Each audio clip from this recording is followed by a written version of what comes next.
자, 오늘 말씀의 제목은 마지막 유월절이라는 말씀으로 여러분에게 하나님의 뜻을 전해드리겠습니다. 여러분들이 아시듯 이스라엘의 7대 절기 중에 첫 번째 절기입니다. 유무초칠 나속장이라고 앞글자를 따죠. 그래서 첫 번째가 바로 이 유월절이에요.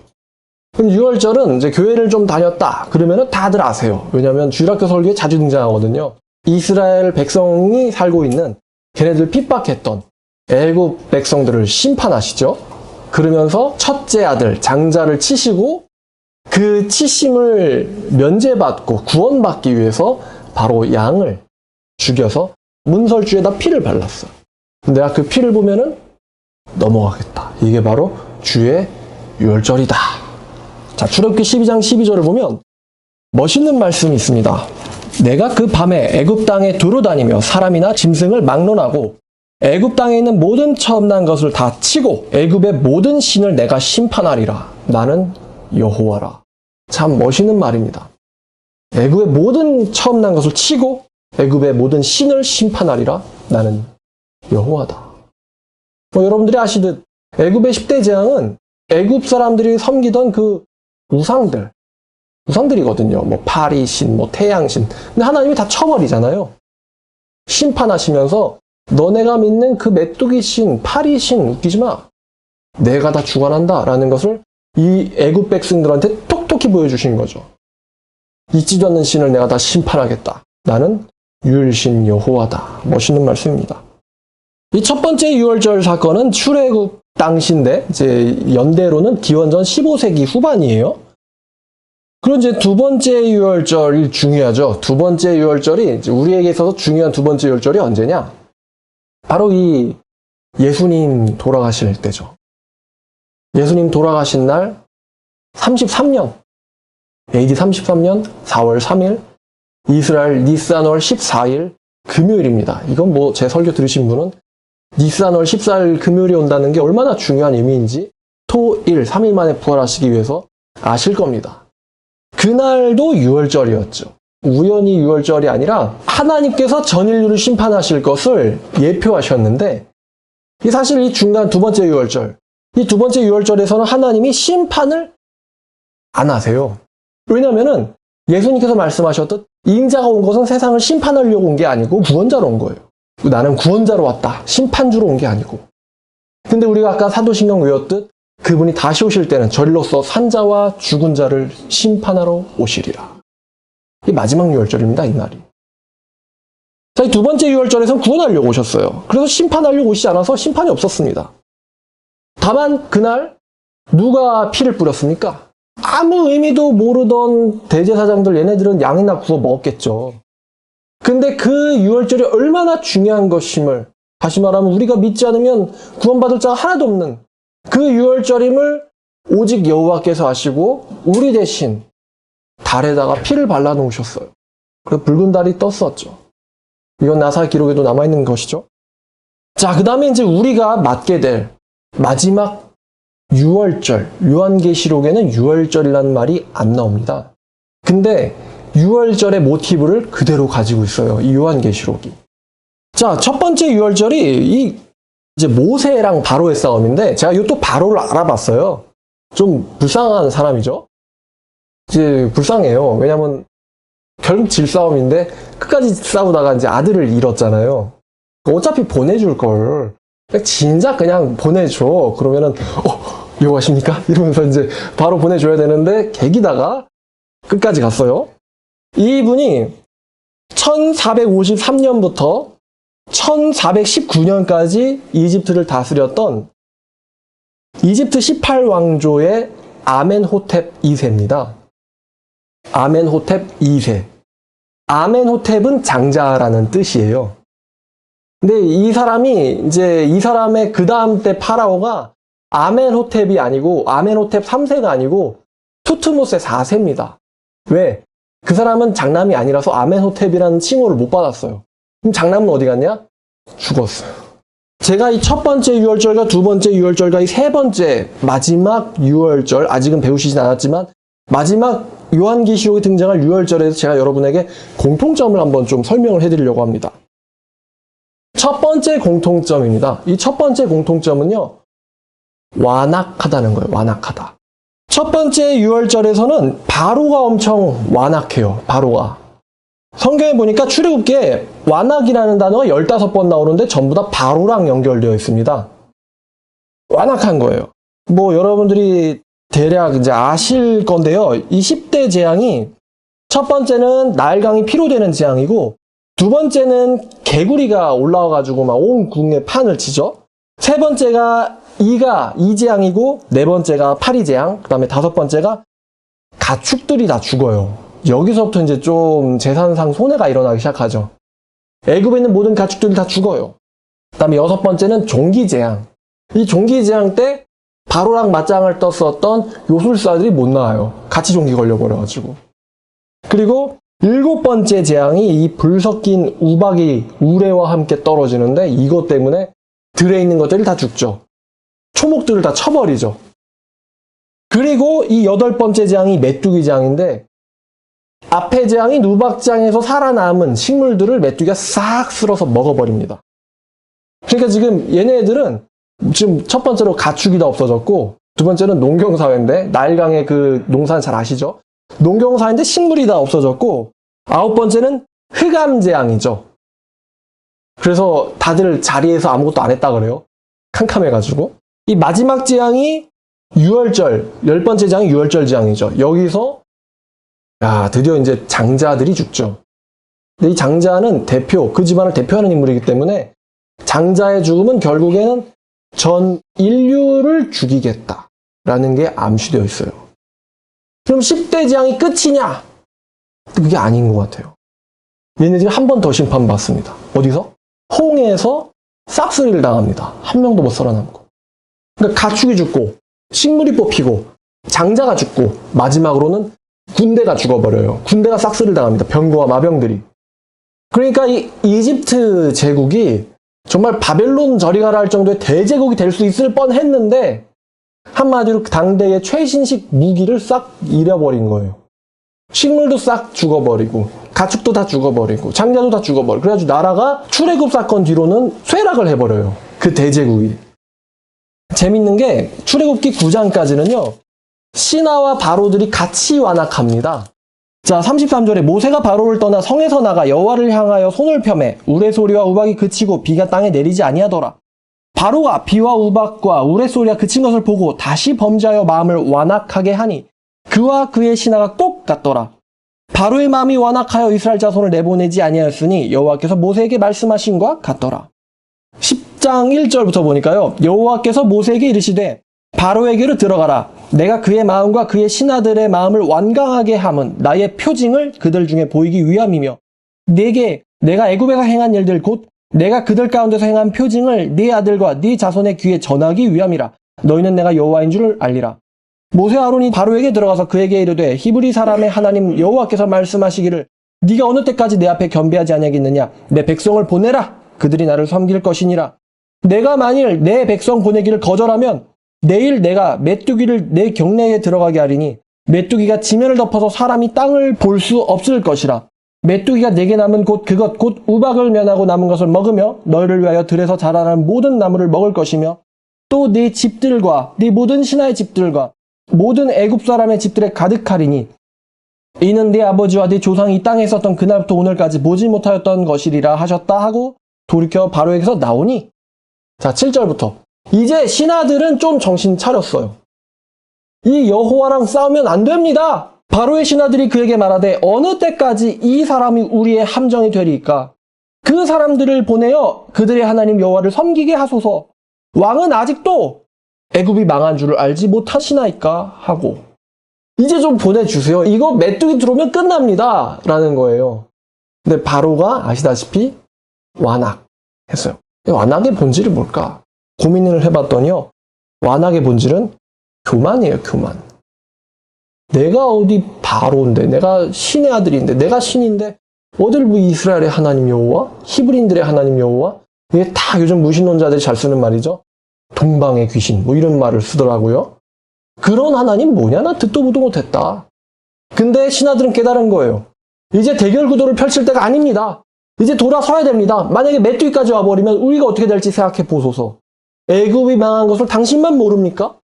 이렇게 말하기에 이르렀던 거죠.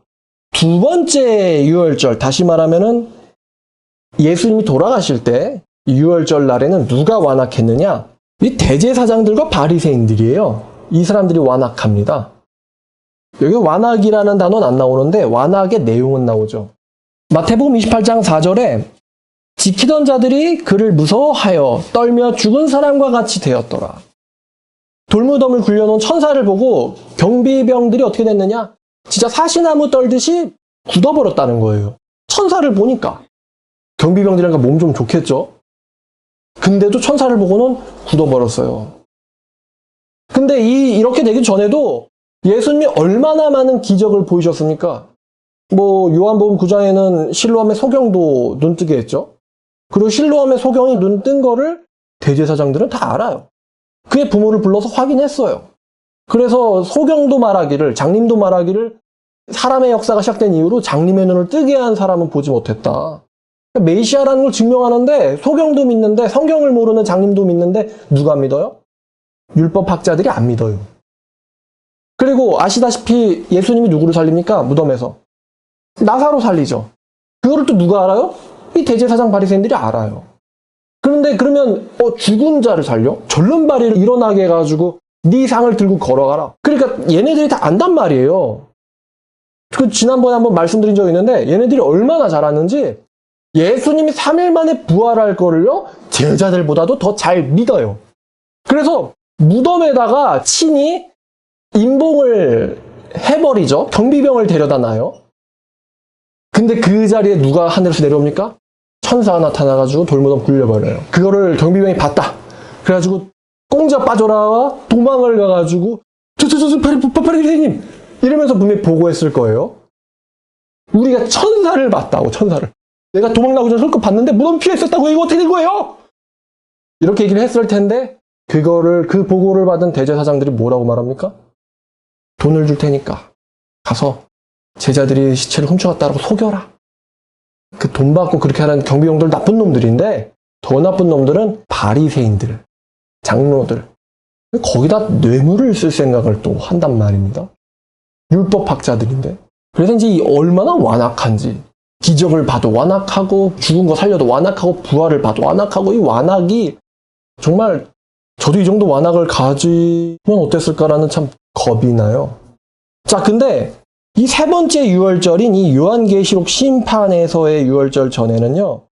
이제 바로도 아니고 대제사장 바리새인도 아니고 누가 완악하냐면요. 전 인류가 완악합니다. 요한계시록 9장 20절, 21절을 보면 이 재앙에 죽지 않고 남은 사람들은 손으로 행한 일을 회개하지 아니하며 여러 귀신과 또는 보거나 듣거나 다니거나 하지 못하는 금은 동, 목석의 우상에게 절하고 또 그 살인과 복술과 음행과 도적질을 회개하지 아니하더라. 이 최후의 재앙을 당하면서도 이들이 뭘 하지 않느냐? 성경은 이들이 회개하지 않는다라고 예언하고 있습니다. 같은 성경 16장 9절을 보면요. 사람들이 크게 태움에 태워진지라. 이 재앙들을 행하는 권세를 가지신 하나님의 이름을 비방하며 또 회개하지 아니하고 주께 영광을 돌리지 아니하더라. 그리고 또 11절을 보면 아픈 것과 종기로 말미암아 하늘의 하나님을 비방하고 그들의 행위를 회개하지 아니하더라. 21절을 보면은 무게가 1달란트나 되는 큰 우박이 하늘로부터 사람들에게 내림에 사람들이 그 우박의 재앙 때문에 하나님을 비방하니 그 재앙이 심히 크미러라. 요한계시록에 나오는 최후의 심판들을 당하면서도 온 인류가 하나님께로 돌아오질 않을 거다라고 요한계시록은 또 이야기하고 있어요. 그러니까 하나님은요. 어떤 사람들이 회개할 것인지 어떤 사람들이 완악할 것인지를 이미 처음부터 알고 계신 것 같습니다. 바로가 회개할 거 안 할 거 하나님이 아세요 모르세요? 아시죠? 바로가 회개하면 돼요 안 돼요? 바로가 첫 번째 재앙을 당해버리면 음이 무섭네 그냥 이러면서 회개를 해버리면 하나님이 뭘 못하십니까? 이 유월절을 못 보여준단 말이에요. 하나님은요 10가지를 준비했어요. 그렇다는 건 10가지를 보여줘야겠단 말이에요. 우리 하나님 준비했으면 보여줘야 돼요. 그러니까 절대로 바로는 회개하면 돼요 안 돼요? 안 되는 거예요 바로는. 회개하면 하나님이 준비해 놓은 게 쓸모가 없어지잖아요. 남은 음식 많은데. 이 바로의 사명은 뭐냐? 끝까지 완악하게 버티면서 누구의 영광을? 하나님의 힘과 영광을 전 세계에 알리는 일을 하는 게 바로가 가진 사명이에요. 근데 이제 그와 거의 대등하게 이스라엘 백성들은 한완악해요. 가나안 땅에 가기 전까지 40년 동안 엄청, 그죠? 하나님 마음 괴롭게 하고. 첫 번째 공통점이 바로 이 완악이다. 완악이 공통점이라 한다면, 두 번째의 공통점은 없어진 게 뭐냐? 없어진 게 있는데 그 중에 하나가 바로 성이 없어집니다. 이 첫 번째 유월절 말고 이 두 번째 유월절에 대해서 예수님이 마태복음 24장에서 이렇게 예언하세요. 2절에서 너희가 이 모든 것을 보지 못하느냐? 내가 진실로 너에게 이르노니 돌 하나도 돌 위에 남지 않고 다 무너뜨려지리라. 성전이 다 무너질 것이다. 이렇게 예언을 하시죠. 그리고 이 예언의 성취는 AD 70년 로마 디도 장군에 의해서 정말 철저하게 실현돼 버립니다. 그것 때문에 이스라엘 백성들이 2000년 동안 집과 터전을 잃고는 뿔뿔이 흩어져 버렸어요. 하나님의 진노가 느껴지는 부분이죠. 그런데 이 세 번째 유월절에서 없어지는 것은 요한계시록 16장에 등장하는데요. 16장 17절부터 일곱째 천사가 그 대접을 공중에 쏟음에 큰 음성이 성전에서 보좌로부터 나와서 이르되 되었다 하시니 번개 음성들과 우레소리가 있고 또 큰 지진이 있어 얼마나 큰지 사람이 땅에 있어 온 이래로 이같이 큰 지진이 없었더라. 큰 성이 세 갈래로 갈라지고 만국의 성들로 무너지니 큰 성 바벨론이 하나님 앞에 기억하신 바 되어 큰 성 바벨론이 하나님 앞에 뭐가 돼요? 기억하신 바 되어 그의 맹렬한 진노의 포도주잔을 받음에 각 산도 없어지고 산악도 관대없더라.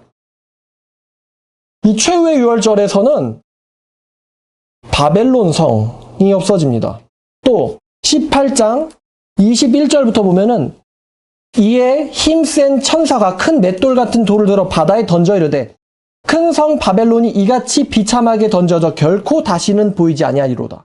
또 검은 고 타는 자와 풍년하는 자와 퉁소 부는 자와 나팔 부는 자들의 소리가 결코 다시 내 안에서 들리지 아니하고 어떠한 세공업자든지 결코 다시 내 안에서 보이지 아니하고 또 맷돌 소리가 결코 다시 내 안에서 들리지 아니하고 등불빛이 결코 다시 내 안에서 비치지 아니하고 신랑과 신부의 음성이 결코 다시 내 안에서 들리지 아니하리로다.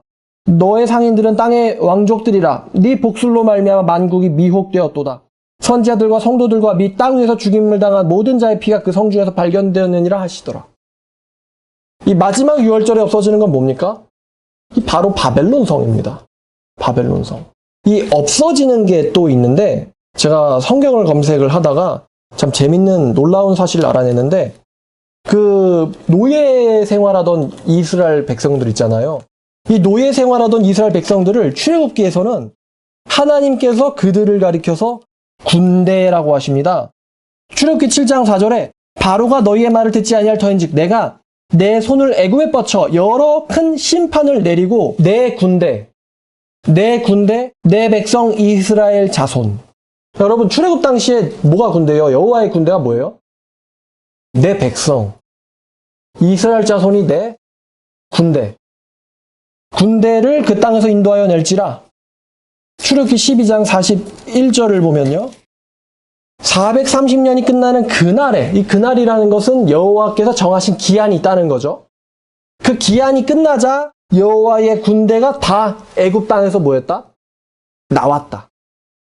여호와의 군대가 뭘 가리키죠?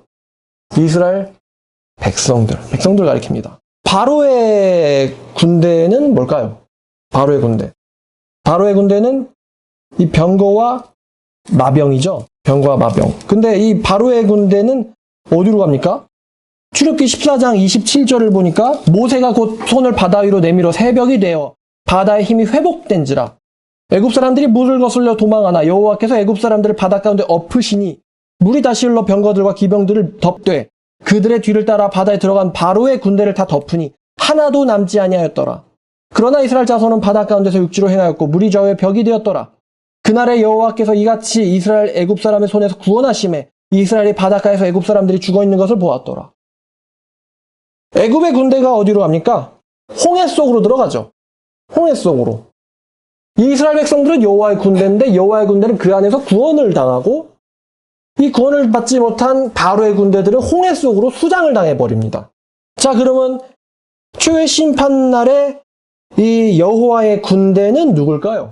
요한계시록 14장을 보니까 요한계시록 14장 1절을 보면요. 또 내가 보니 보라 어린 양이 시온산에 섰고 그와 함께 14만 4천이 서 있는데 그들의 이마에는 어린 양의 이름과 그 아버지의 이름을 쓴 것이 있더라.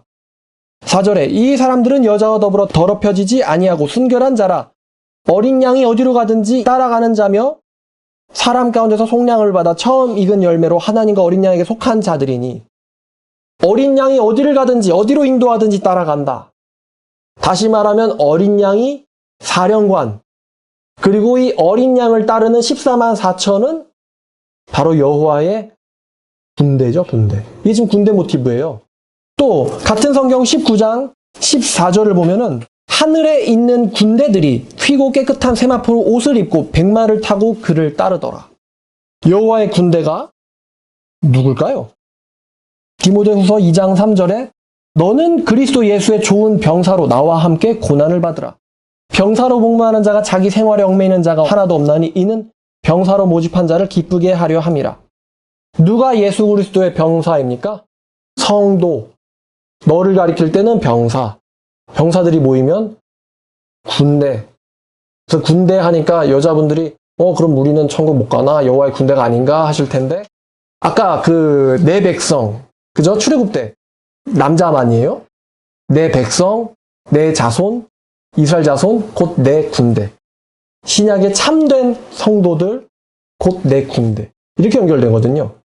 누구든지 자기 생활에 얽매이지 않고 예수 그리스도를 기쁘시게 하기 위하여 사는 사람들은 예수님의 병사고요.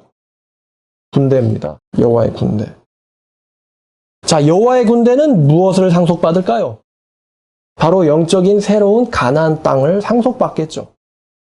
그러면 이때 여호와의 군대와 맞서는 애들이 누구냐? 이 바로의 마병에 해당하는 애들. 사탄의 군대입니다. 요한계시록 19장 19절을 보면 또 내가 보매 짐승과 그 땅의 임금들과 그들의 군대들이 모여 그 말탄 자와 그의 군대와 더불어 전쟁을 일으키다가 짐승의 군대와 땅의 왕들의 군대가 말탄 자의 군대와 더불어 전쟁을 일으키다가 우리는 싸울 거 없어요. 왜냐하면 바로 때도 그랬지만 하나님이 혼자서 하실 거예요. 우린 그냥 따라만 가면. 그죠? 20절에 짐승이 잡히고 그 앞에 표적을 행하던 거짓 선지자도 함께 잡혔으니 자, 힌트를 하나 드릴게요. 요한계시록에는 삼위일체 모방이 나오잖아요. 삼위일체 모방. 곧 용과 짐승과 두 뿔 달린 짐승이거든요. 두 뿔 달린 짐승이 이제 세 번째 한마디로 성령의 위치에 있는 놈이 이 두 뿔 달린 짐승이거든요. 근데 이 놈의 정체를 여기서 알려줘요. 짐승이 잡히고 그 앞에서 표적을 행하던 거짓 선지자도 함께 잡혔으니 얘의 두 뿔 달린 짐승의 정체가 뭐예요? 거짓 선지자. 근데 거짓 선지자가 함께 잡혔으니 이는 짐승의 표를 받고 그의 우상에게 경배하던 자들을 표적으로 미혹하던 자라. 이 둘이 산채로 유황불 붙는 못에 던져지고 나머지는 말탄 자의 입으로부터 나오는 검의 죽음에 모든 새가 그들의 살로 배불리더라. 출애굽 때 바로의 군대는 홍해 속으로 들어갔거든요. 마지막 유월절에 용의 군대들은 어디로 들어갑니까? 유황불에 들어간다. 이 모티브가 되게 닮아있죠. 그래서 이제 20장 11절 이하에 큰 자나 작은 자나 다 그 보좌 앞에 서 있고 자기의 행위들에 따라서 기록된 대로 심판을 받고 바다도 그 가운데서 죽은 자들을 내주고 또 사망과 안부도 그 가운데서 죽은 자들을 내주매 각 사람들이 자기의 행위대로 심판을 받고 사망과 음부도 불못에 던져지니 이것이 둘째 사망 곧 불못이라. 누구든지 생명체에 기록되지 못한 자는 불못에 던져지더라. 이 마지막 유월절에는 가짜 신자들과 불신자들, 다시 말하면 용에 속한 군대들, 이 어디에 들어갑니까? 바닷속이 아니고 홍해바다가 아니고 불못, 다시 말하면 불바다 속으로 던져집니다. 여러분 한번 생각해 보세요. 홍해 싹쓸이 심판을 목격한 이스라엘 백성들이 해안가에 서가지고 뭐를 봤어요? 애굽 군대, 자기들을 죽이러 오던 애굽 군대 시체를 봤죠. 자, 그러면은 어린 양에 의해서 구원을 받고 예루살렘 성의 유리바닷가에 선 사람들이 아래로 뭐를 볼까요? 유황불못에 던져지는 자기를 박해하던 자들의 모습을 보게 될 거 아니겠습니까? 이제 모티브가 그대로예요. 한 사람이라도 홍해 심판에서 살아남았어요? 한 명도 못 살아남았죠. 그 이야기는 우리 하나님께서 한 명이라도 살려주거나 봐준다는 거예요. 심판받을 사람을. 아이고, 쟤 놓쳤네. 그런 일은 없다는 거죠. 마지막 심판에는 그들이 불못에 들어가고. 자, 그리고 이제 마지막 공통점이 있는데 그 공통점이 뭐냐? 바로 영광입니다. 영광. 바로가 완악한 이유는 아까 설명드렸듯이 하나님의 힘과 영광을 보여주기 위해서예요. 바로는 회개하면 안 되는 인물이에요. 바로는 10번째 재앙까지 다 버텨야 돼요. 신하들은 9장까지만 버티다가 이제 10장 때 되면 이제 이건 아니다 이러면서 수틀렸다 이러면서 돌아서잖아요. 돌아서 버리면 뭐가 안 돼요? 유월절을 보여줄 수가 없단 말이에요. 바로한테. 유월절 맛을 보여줄 수 없단 말이죠. 유월절 피맛을.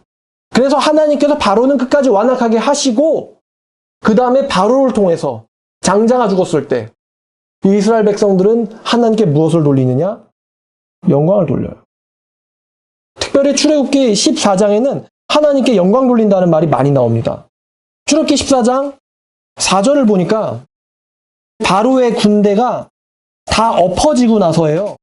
그러니까 하나님이 야, 걔네들이 나한테 영광 돌릴 거야 라고 말씀을 하시는데 14장 4절에 내가 바로의 마음을 완악하게 한즉 바로가 그들의 뒤를 따르리니 내가 그와 온 군대로 말미암아 영광을 얻어 애굽 사람들이 나로 여호와인 줄 알게 하리라 하시매. 자, 여기까지는 여호와의 예언이에요.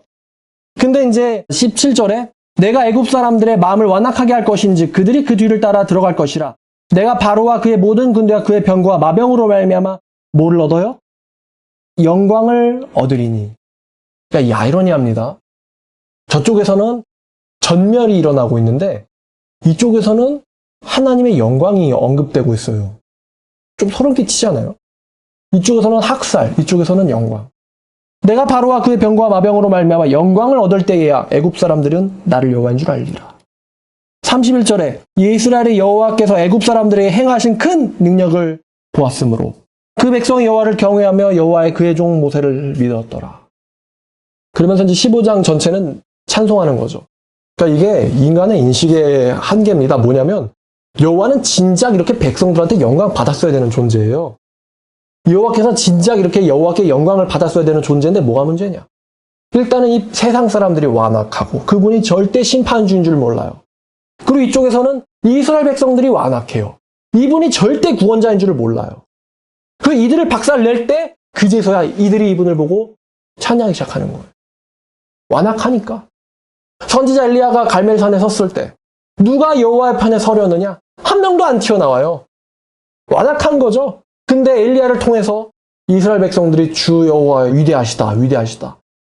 하나님은 얘네들을 구하실 생각인데 문제는 이 얘네들이 완악해가지고 영광을 안 돌리는 거예요. 그러니까 하나님이 영광을 받으시기 위해서는 누가 필요하냐?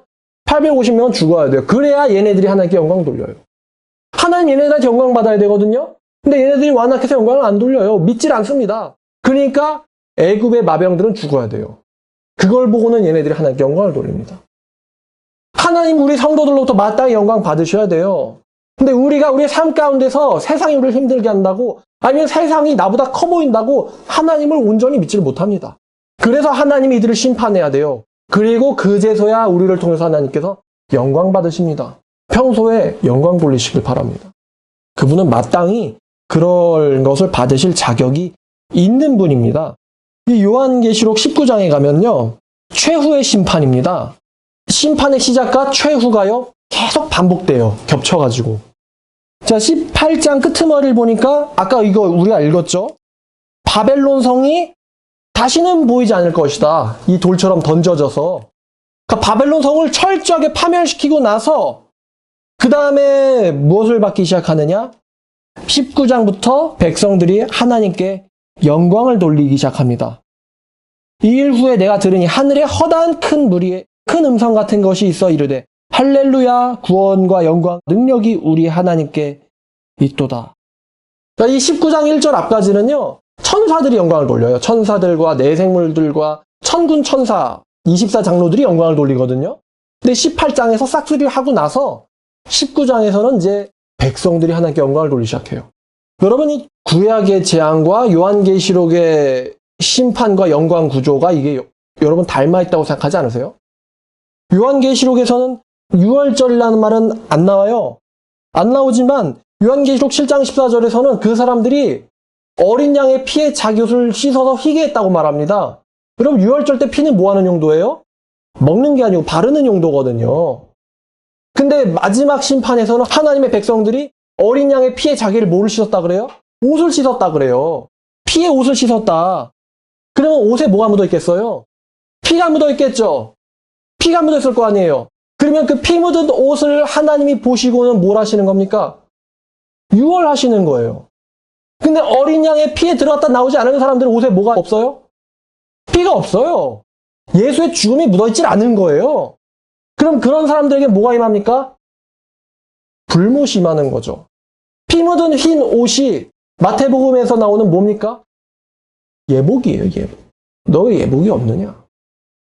지금 벌거벗은 상태라는 겁니까? 어린 양의 피가 묻어있지 않은 옷은 다 예복이 아닙니다. 어린 양의 피가 묻어있는 옷이 바로 예복인 거죠. 그것을 보고는 넘어가겠다 이거예요. 그 사람들의 이마에 뭐가 있습니까? 어린 양의 이름이 새겨져 있다. 다시 말하면 어린 양의 노예라는 거예요. 다시 말하면 어린 양의 말씀대로 따라가는 자들이라는 거예요. 어린 양이 어디로 가든지 인도되는 자들이라는 거예요. 자기 삶에 얽매이지 아니하고 누구의 뜻에 목적이 맞춰져 있습니까? 어린 양의 뜻에 목적이 맞춰져 있는 사람들이 바로 이 14만 4천입니다. 거듭난 사람들의 총수죠. 참된 거듭난 사람들의 총수. 이제 요약하려고 합니다. 애굽의 재앙이 몇 개 재앙입니까? 10대 재앙이죠. 근데 하나가 더 있었죠. 홍해 심판. 근데 마지막 유월절 요한계시록의 재앙은 여러분들이 21개라고 보실 수도 있어요. 왜냐하면 7인, 7나팔, 7대접, 7321이니까. 근데 겹치는 것들을 빼면요. 몇 개의 재앙이 있냐면 제가 보니까 10개 재앙이 있습니다. 첫 번째가 흰말 재앙이고요. 두 번째가 붉은 말 재앙이고 세 번째가 검은 말 재앙입니다.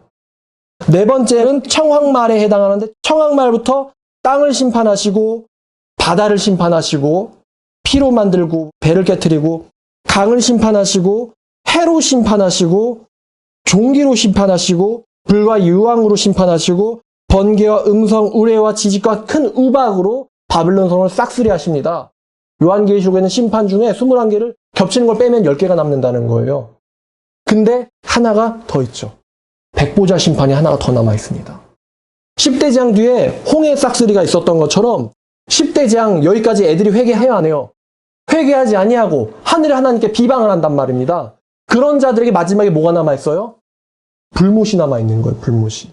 하나님은 이 11번째까지 보여줘야 돼요. 그러려면 얘네들은 회개하면 됩니까? 안 됩니까? 안 되는 거예요. 앞으로 교회를 향한 비방과 비난과 핍박은 더 심해지면 심해졌지 덜하진 않을 겁니다. 세상 온 인류가 하나님께 돌아오는 그 비율이 적어졌으면 적어졌지 많아지진 않을 거예요. 더 심해질 거예요. 그들이 여러분들을 더 괴롭히고요. 더 무시할 것이고요. 더 멸시할 거예요. 사회에서도 길에서도 어디서도. 심지어 교회 안에서도 정말 참된 인을 맞은 사람, 말씀을 따르는 사람, 어린 양의 말씀이 이 마음속에 새겨진 새 언약의 백성들을 교회 다니는 사람들조차도 공격을 할 거란 말이에요. 너 너무 위선적이다. 너 너무 말씀 중심적이다. 왜 성경을 그렇게 열심히 보느냐? 성경은 그냥 들고만 다녀야지. 라고 하면서 비난할 거란 말입니다. 그때까지 여러분들은 끊임없이 여러분들의 신앙을 지켜야 돼요. 그들을 통해서 하나님은 영광받기를 원해요. 그들을 심판하시면서 여러분들의 입술에서 영광받기를 원한다는 거예요. 근데 이 출애굽 심판과 요한계시록의 심판이 비슷하다라는 거를 보고 제가 어떤 두려움이 생겼냐면은 첫 번째 심판, 첫 번째 요한계시록의 심판이 뭐였죠? 이 흰말 심판이거든요. 백말하고는 안 해요. 흰말이지. 얘는 활을 가졌고 화살은 없어요. 총을 가졌는데 공포탄이에요. 속이는 거죠. 멸륭을 받았고 나가서 이기고 또 이기려고 한단 말이에요. 예수 그리스도를 묘사하는 게 아니라 성도들을 핍박하는 적그리스도를 묘사합니다. 이 적그리스도의 무기는 미혹이거든요. 근데 아이러니하게도 오늘날 여기에 미혹과 연결이 되어 있는 분들이 상당히 많습니다. 지난 200년 동안 이 시대만큼 거짓 그리스도와 거짓 선지자가 판치던 시대가 있습니까? 지난 200년 동안? 그래도 한 1950년, 60년, 70년대까지는 정말 순수하고 참된 목사님들이 있다고 제가 책을 통해서 봤어요. 주기철 같은 분, 김익두 같은 분, 뭐 이런 분들이 있었다라고 제가 책을 통해서 봤어요. 책에는 있어요. 루터 같은 사람. 아유, 진리를 내가 부인하느니 차라리 로마 카톨릭과 싸우고 말지. 이런 간이 배 밖에 나간 사람들. 이런 사람들이 책에는 있어요, 역사책에는. 근데 오늘날에는 비진리와 싸우기 위해서 진리를 붙잡고 목숨 거는 사람들이 얼마나 있나? 전도사님, 강도사님, 교회를 어디를 가야 됩니까? 라고 했을 때 제가 뭐라고 대답을 할까요? 큰 교회로 가세요. 보장돼 있습니다. 이렇게 제가 거짓말을 할까요? 그러면 거기 가서 문제가 없으면 걔네들이 신천지 같은 데 빠지겠어요? 신천지 같은 데 안 빠지는 교회가 살아있는 교회 아닙니까? 말씀이 살아있는 교회. 말씀이 살아있는데 어떻게 내가 신천지를 갑니까? 내 안에 하나님의 계명과 예수의 증거가 내 안에 박혀있는데 이만희의 증거도 아니고 이재록의 증거도 아니고 정명석의 증거도 아니고 장길자의 증거도 아니에요. 예수님의 증거가 내 안에 박혀있는데 내가 어떻게 거기를 갑니까? 그러니까 말씀이 죽어있는 교회에서 사이비에 가는 거거든요. 그러면은 이런 말씀이 살아있는 교회가 드물다는데 예수님이 우리에게 마지막으로 예언하신 내용들이 마태복음에는 24장에 있고요. 마가복음에는 13장에 있고 누가복음에는 21장에 있거든요.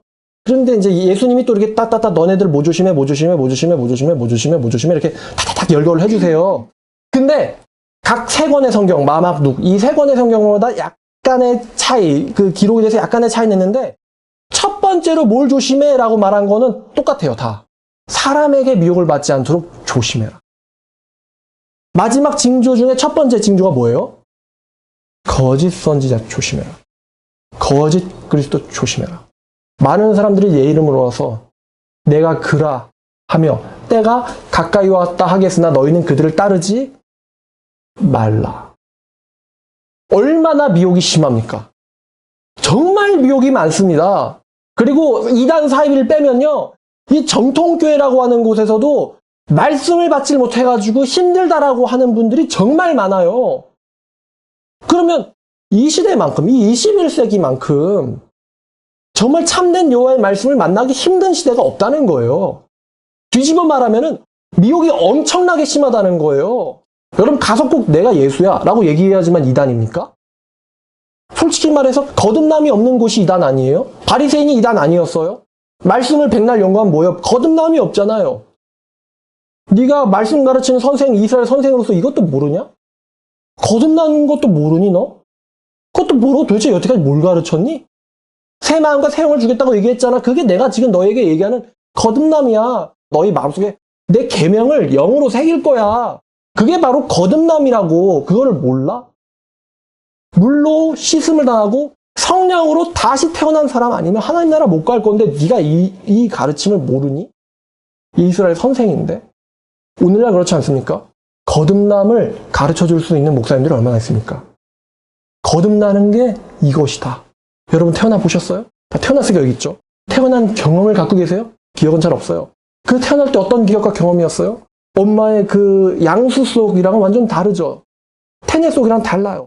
세상이 이런 거예요. 근데 영적 거듭남 있잖아요. 예수님이 구원을 거듭남과 비교했어요. 마치 그와 같다 그랬어요. 영적으로 새롭게 내 몸과 마음과 영혼이 새롭게 씻겨져서 내가 과거에는 경험하지 못했던 새로운 공기, 음식, 느낌들, 영적인 말씀, 영적인 산소, 영적인 사명, 영적인 호흡 이런 것이 없었다 갑자기 있게 되는 그 시점, 그게 바로 영적 거듭남이야. 기쁨과 슬픔이 있고 눈물과 웃음이 있고 두려움과 안식이 같이 공존하는 그 희한한 세상. 그 경험이 바로 거듭남이야. 그걸 경험하지 못한 자는 하나님의 나라에 들어갈 수 없다. 자, 그럼 여러분 흰말의 심판, 이 미혹 시작된 것 같지 않으세요? 아직은 아닐까요? 아직 이 미혹의 심판은 시작되지 않았다. 아직 요한계시록 심판은 시작되지 않았다. 여러분 어떻게 보세요? 여러분 개인의 판단에 맡기겠습니다. 그럼 결론입니다. 우리는 어떻게 해야 합니까? 우리는 깨어 있어야 됩니다. 어디로 돌아가야 됩니까? 말씀으로. 구약 때 심판받은 백성들은 심판당하기 전에 선지자의 뭐에 귀를 기울이지 않았습니까? 선지자의 말씀에 귀를 기울이지 않았어요. 자, 그러면 신약 백성들인 우리들은 심판 전에 뭐에 기울여야 됩니까? 말씀. 그때는 이게 없으니까요. 박엽지가 없었으니까 뭘로 들었어요? 귀로 들었어요. 선지자 찾아가서 귀로. 오늘날은 어떻게 됐습니까? 설교를 통해서 가이드를 받고 직접 여러분들이 여기서 여러분들이 말씀을 캐내셔야 돼요. 그런 광고 있잖아요. 캐내십시오. 여기서 진리를 캐내십시오. 하나님께서 여러분들에게 그 눈과 손을 주셨습니다. 진리를 캐내십시오. 그다음에 마음속에다 심으세요. 또 뭘 해야 됩니까? 그런즉 깨어있고 기도해야 됩니다. 무서운 사람이 말씀을 알되 기도하지 않는 사람이죠. 이런 사람이 참 이렇게 히브리서 6장 말씀처럼 한번 빛을 받고 뭘 알아요. 근데 이 회개가 안 되는 거예요. 아는데 회개가 안 되는 사람은 정말 다 알거든요. 다 알거든요. 근데 이게 행동으로는 안 와요. 진리의 말씀에 대해서 면역이 생긴 거예요. 뭐가 없어서 그럽니까? 기도가 없어서 그래요, 기도가. 기도는 불이에요. 여기다가 불 질러야 돼요, 기도로. 또 뭘 해야 될까요? 우리는 거룩해야 돼요. 점도 흠도 없이 발견되도록 힘써라. 점도 흠도 없이 발견되도록 뭔 얘기입니까? 거룩해야 된다. 거룩이 뭐죠? 예수님을 닮아 있는 상태예요. 구별된 거죠. 거룩은 참 어려운 개념인 것 같은데 말씀 따라서 성령 따라서 인도하신 대로 살면요. 성장하듯이 체득되는 게 거룩이에요. 거룩해야지 짠 이렇게 되는 게 아닙니다. 자, 그 다음에 마지막 뭘 해야 될까요? 전도해야죠. 전해야죠. 로마서 1장에 사도 바울이 나는 그리스도의 복음을 부끄러워하지 아니하노니 이 하나님의 복음은 구원을 믿는 자에게 구원을 주시는 하나님의 뭐가 됩니까? 능력됨이라. 복음은 하나님의 능력이다. 그 시대에 이런 말을 했어요. 로마 시대에. 내가 너희 모두에게 빚진 자라. 이 마음은 사도 바울만 가져야 되나요? 다 가지고 있어야죠. 저도 여러분들도. 예수님이 딱 오셔가지고 우리 앞에 서셨을 때 우리한테 물을 거 아니에요. 너 뭐 하다 왔냐? 이거 욥기에서 나오는 말이거든요. 욥기에서 사탄한테 하나님께서 하시는 말이 너 뭐 하다 왔냐? 걔는 그냥 둘을 보다 왔다 그러죠. 근데 우리는 그렇게 얘기하면 돼요. 우리가 얼마나 하나님의 백성들을 돕고 섬기고 또 열매 맺고 전도하기 위해서 힘들었는지 주님이 먼저 달려오셔가지고 마치 집 나간 탕자로 비하면 안 되겠지만 그것처럼 네가 얼마나 힘들었는지 얼마나 착하고 충성됐는지 내가 제일 잘 안다. 라는 말씀을 들어야겠죠. 예수님의 그 말씀 음성을 귀로 바로 옆에서 부둥켜 안고 옆에서 들어야겠죠. 그럼 우리는 울면서 예수님 그동안 힘들었어요. 정말 당신 볼 이날을 내가 기다렸습니다. 예수님을 안았던 그 선지자 안나나 그런 사람들처럼 야 이제 주의 종을 편안히 놓아주시는구나. 하나님 힘들었어요. 그러나 하나님과 함께 있어서 할 수 있었어요. 이렇게 말할 수 있어야죠. 여러분이 언제 죽을지 모르죠. 하나님만 아시니까. 근데 죽을 때 여러분 아쉬워가지고 억울해서 울면서 죽을 거예요. 정말 내 인생은 행복했고 감사했다. 이 모든 게 하나님의 은혜다. 그러면서 눈 감으셔야 되지 않겠습니까? 자, 오늘 말씀의 제목은 마지막 유월절이었습니다. 그 유월절날 기쁨으로 천국에 달려들어가는 여러분들 되시기를 주님의 이름으로 축원합니다. 하나님 아버지 감사합니다. 주님 오늘 이 유월절 말씀을 통해서 최후의 유월절과 심판과 이 애굽 심판과 마지막 심판의 공통점과 모티브가 비슷함을 깨닫게 해주시고 또 우리에게 깨어 있어야 함을 또 성경을 통해서 음성을 주시니 주님 감사합니다.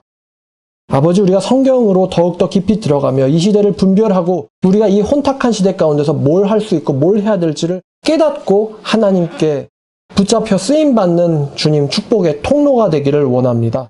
아버지 우리를 훈련시켜 주시고 연단시켜 주시며 함께하여 주시옵소서. 이 모든 말씀 우리를 구원하신 예수님의 이름으로 기도드렸습니다.